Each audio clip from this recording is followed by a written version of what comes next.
Hey guys, I know a lot of you wanted to see the recording of the video of my speech this morning, and it didn't quite work out for us to get one. So I thought I would just go on here and simply just say what I said this morning. It's a little different, but it's the same information. Hope you enjoy it. It's just a little short version of my journey so far. I'm going to be reading it like I did this morning because I definitely didn't memorize it all. Good morning. My name is Janie Taylor, and I'm a 22-year cancer survivor. I have been a stage 4 breast cancer patient for the past 10 years, but refuse to let that stop me. I am literally a walking miracle. My journey started when I was just 27 years old. I was married, working, and had 3 small children, all under the age of 7, so you can imagine how busy I was. Fortunately, I took pretty good care of myself medically. While doing a self-breast exam, I found a small lump on my breast. At my annual visit, I mentioned it to my doctor, who was quick to dismiss it. He said, "Oh, it's nothing. You had all your kids at a young age. You nursed all your kids, so I'm sure it's just a clogged milk duct." It took me 3 years to convince him that the tumor was growing and needed to be removed. He referred me to a surgeon for a biopsy, and I never saw that doctor again. The surgeon told my husband and my mother that he was 99% sure it was malignant by the shape of the tumor. He was so upset, he didn't want to tell me. He asked my mom and husband to tell me once I got home. I will never forget that day. Still groggy from the biopsy, my husband came in to tell me the results.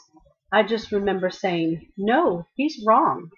I went along with my business believing that the doctor was wrong until we went in for our meeting with the oncologist. She sat us down and said very matter-of-factly, "The tumor is malignant." My husband stood up and went to the bathroom to be sick. I had a cup of coffee in my hand and I was shaking so badly the coffee started splashing out of my cup. My oncologist looked at me and said, "You're going to have to be a lot stronger than that if you want to get through this." It was exactly what I needed, that verbal slap in the face to bring me back to reality. I had 3 small children who needed their mommy. I had to do this. We decided to do a modified radical mastectomy and reconstructive surgery at the same time. It was an 8-hour surgery. The day after surgery, I was woken up by some amazing women. They were there with a basket full of stuff I didn't even know I would need. They brought bras, books on wigs, exercise straps, and instructions. They taught me exercises to do to get complete range of my arm back because I had removed my lymph nodes. It was so painful, but they were patient and encouraging. I hadn't even asked for these ladies, but they were there like angels. They were American Cancer Society Reach to Recovery volunteers, and every day I looked forward to seeing them.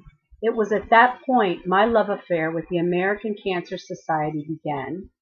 I still had a huge journey in front of me. I was fine for 12 years until the cancer decided to come back with a vengeance. In 2003, the cancer had spread to both of my lungs and every inch of my bones. I was now a stage 4 cancer patient. I was given 18 months to live. If you've done the math already, that was 10 years ago. I basically said to my doctor, "Okay, what do I have to do?" I cried and told her my oldest son was only 20. My only daughter was about to graduate high school. My youngest son was only 16 and still needed me. I was divorced at this point, and they were all I had. I wanted to see my children get married and dance with my sons at their weddings. How could I not be there to see my grandchildren born? How were my kids going to deal with all the happy moments, being dragged down, wishing their mom was there to see it? I had every poor me moment you could think of. After a couple of days of crying, I decided it was time to pull myself up and hit this like I would anything else. I did all the research I could. I asked all the questions and took complete control of my treatment and most importantly, my attitude. I always say, I have cancer. Cancer does not have me. I'm still here because of all the medical research that has been done, and so much of it is paid for with funds from the American Cancer Society. None of us on this journey would still be here without this research. I fight every day for my life. If I'm going to fight for life, I plan to live my life. We go 5 years at a time. About every 5 years, there's a new drug in the pipeline for us. Thanks to the American Cancer Society, sponsors, and walkers like you, I have been blessed to experience the marriage of my daughter and the births of my 2 precious grandsons.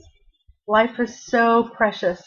I've been so fortunate with my treatment, and now it's my turn to help others. I want every woman on this journey to get kisses from their grandbabies. Please help me make this happen. Create a team. Raise just $100.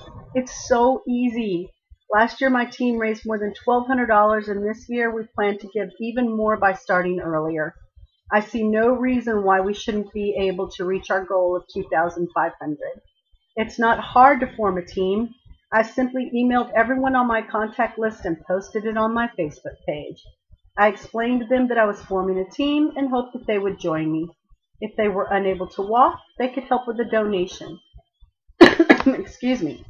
So many people want to help but don't know how. I used the template email from the American Cancer Society, made a few changes to make it personal, and it worked like a charm. We created a team t-shirt, and everyone walking is more than happy to pay for their shirts. I personally am putting together goodie bags for my walkers, making it like a big party. That will hopefully help get them to participate again next year. I encourage everyone to bring their family, hubbies, and kiddos. The Making Strides Against Breast Cancer Walk was a blast last year, and I'm sure it will be great this year also. I am truly looking forward to it. And one last thing that I said that wasn't in my speech was that us as cancer patients get told very often that we are very strong women, that we have such a fight, that we are an inspiration. And what I want to say is that it's the family, the friends, the caretakers, and even people who don't know us that do for us. You are an inspiration to us. You are the reason that we fight so hard. So thank you, thank you, thank you for supporting me through all of this. I could never do any of this without you. Have a wonderful day.